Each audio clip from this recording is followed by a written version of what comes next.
Okey, untuk kes kali ni, kereta Azia, produk Azia.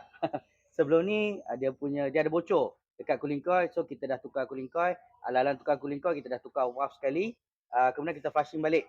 Okey, lepas tu alhamdulillah kereta dia sejuk. Kemudian dia pakai tak lama kemudian, dia datang dia beritahu balik aircon dia kurang sejuk selepas tu. Okey. So bila kita check balik sistem, kita ingat ada bocor. Kita check balik sistem, cantik. Pressure semua cantik, tak ada masalah.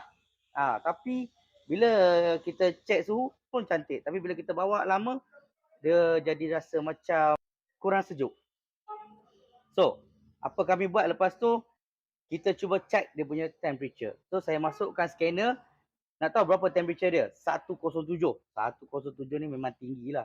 Biasa normal pun ada 80 ke 90 lebih sikit je. So, waktu tu kipas akan jalan. Tapi ni dah 107. So, 107 ni memang ada problem dengan sistem cooling system dia. So, saya syak benda pertama untuk saya check. Ni, benda pertama saya check adalah thermostat.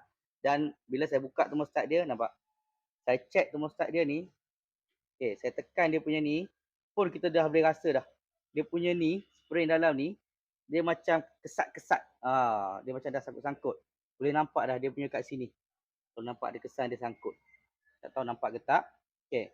Ni, kita rendam dekat air, dekat dalam air panas pun, dia macam nak tak nak je terbuka ni. Okay, so kita akan tukar thermostat yang baru. Kita akan masuk balik dan kita akan test balik.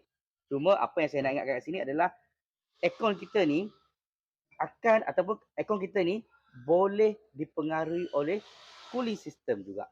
Jadi kalau aircon anda kurang sejuk, kalau semua sistem cun, tolonglah check cooling system anda.